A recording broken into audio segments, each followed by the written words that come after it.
بسم اللہ الرحمن الرحیم۔ السلام علیکم ورحمۃ اللہ وبرکاتہ۔ الحمدللہ رب العالمین والصلاة والسلام علی نبینا محمد وعلی آلہ وصحبہ اجمعین۔ فاعوذ باللہ من الشیطان الرجیم، بسم اللہ الرحمن الرحیم۔ یا ایہا الذین آمنوا استجیبوا للہ وللرسول اذا دعاکم لما یحییکم وَاعْلَمُوا أَنَّ اللَّهَ يَحُولُ بَيْنَ الْمَرْءِ وَقَلْبِهِ وَأَنَّهُ إِلَيْهِ تُحْشَرُونَ۔ حضرات محترم، سورہ انفال کی آیت نمبر 24 جو بھی میں نے آپ کے سامنے تلاوت کی ہے، آج ہماری گفتگو کا موضوع ہے۔ اس آیت میں اللہ تبارک و تعالیٰ کا ارشاد گرامی ہے کہ ایمان والو، تم اللہ اور اس کے رسول کا کہنا مانو، اور جب رسول تم کو اس چیز کی طرف بلائیں جو تمہارے حق میں زندگی بخش ہو تو اس کو قبول کر لو، اور جان رکھو کہ اللہ تبارک و تعالیٰ آدمی اور اس کے قلب کے درمیان آڑ بن جایا کرتا ہے، اور بلا شبہ تم سب کو اللہ کے پاس جمع ہونا ہے۔ حضرات، اس آیت میں اللہ تبارک و تعالیٰ نے ہماری توجہ چند اہم چیزوں کی طرف مبذول فرمائی ہے۔ ان میں سے ایک اہم ترین چیز یہ ہے کہ ایک مومن کی حیثیت سے جب ہمیں اللہ تبارک و تعالیٰ اور اس کے رسول کا کوئی حکم مل جائے، ہمیں اس حکم کو تسلیم کرنے میں کسی بھی قسم کا تردد، کسی بھی قسم کا شک و شبہ اپنے اندر نہیں رکھنا چاہیے، اور دوسری بات یہ کہ اس کو پوری خوش دلی کے ساتھ ہم اس کو قبول کریں اور اس پر عمل پیرا ہوں۔ یہی ہمارے ایمان کا تقاضا ہے، اور خاص طور پر جب رسول اکرم صلی اللہ علیہ وسلم ہمیں کسی بات کے کرنے کا حکم دے یا کسی کام کے کرنے سے منع کریں تو بلا کسی حیل و حجت کے، بلا کسی شک و شبے کے، اپنے تمام دلائل، اپنا سارا علم، اپنی ساری لیاقت ایک طرف رکھ کر اس حکم کے آگے سر تسلیم خم کر لیں، کیونکہ رسول اکرم صلی اللہ علیہ وسلم جب کبھی ہمیں کوئی بات، کسی بات کا حکم دیتے ہیں تو وہ ہمارے لیے زندگی بخش ہوتی ہے، وہ ہمارے حق میں نفع بخش ہوتی ہے۔ تو رسول اکرم صلی اللہ علیہ وسلم کے حکم کو ماننے میں تردد کرنا یا حیلے بہانے بنانا ہرگز ایک مومن کا شیوا نہیں ہے۔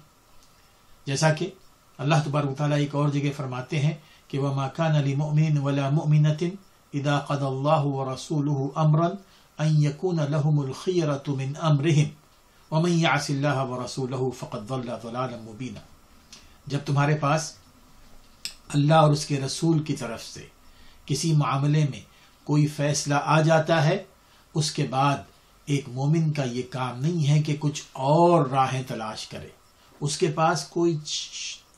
چوائس باقی نہیں رہتا سوائے اس کے کہ اللہ اور اس کے رسول کے حکم پر سر تسلیم خم کر لے۔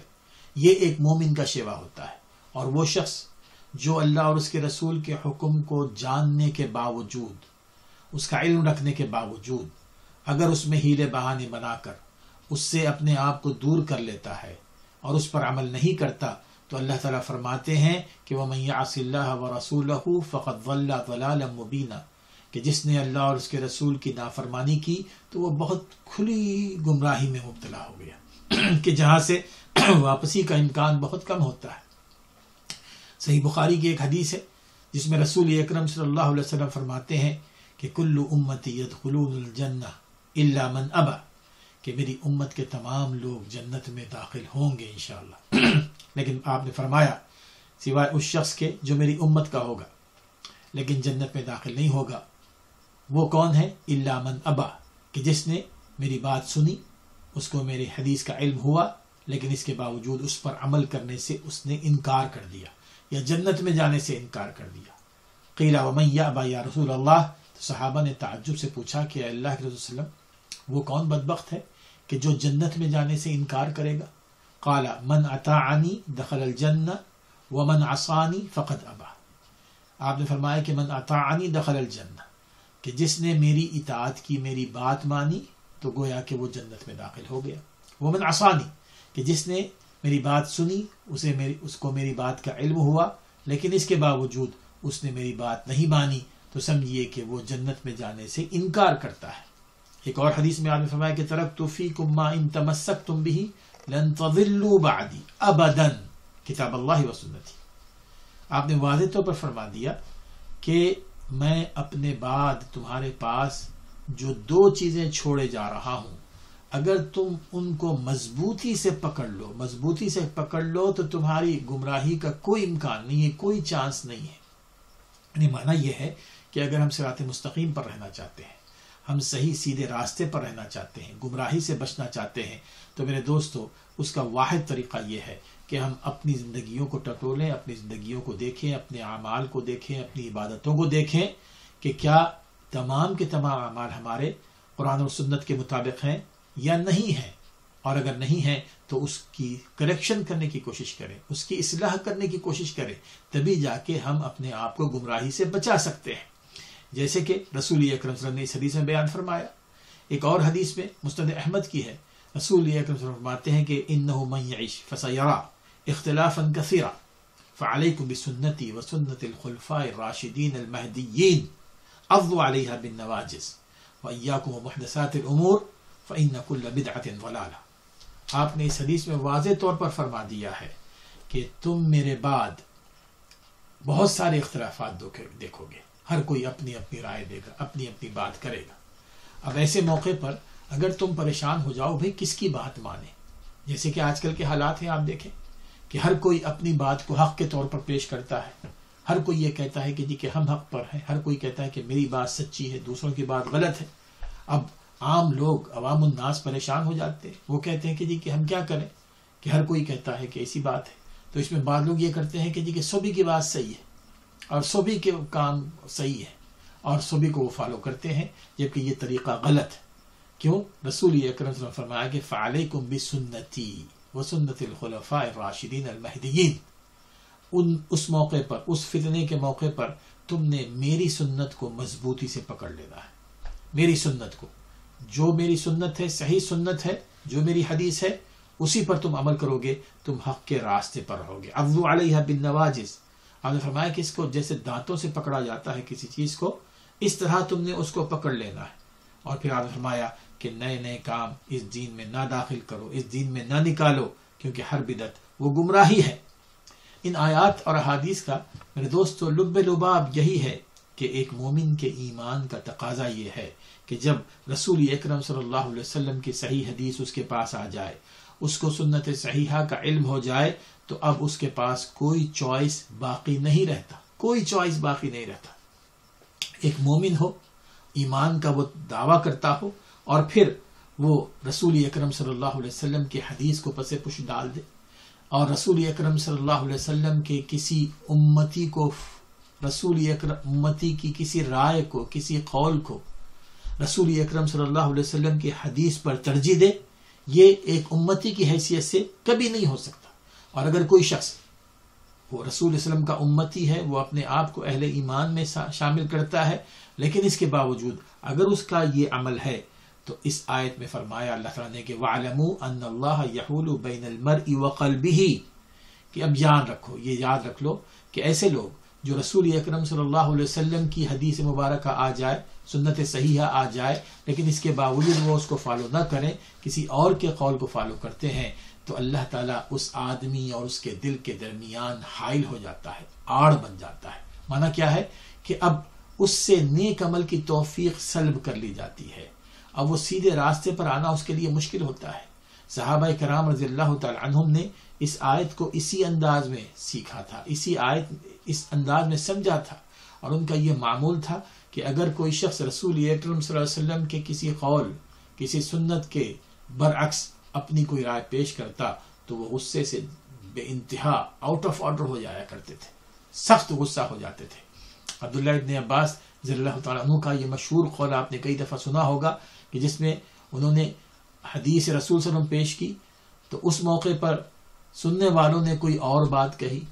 تو اس موقع پر یہ انتہائی غصے سے آپے سے باہر ہو کر انہوں نے کہا کہ یوشک ان تنزل علیکم حجارۃ من السماء،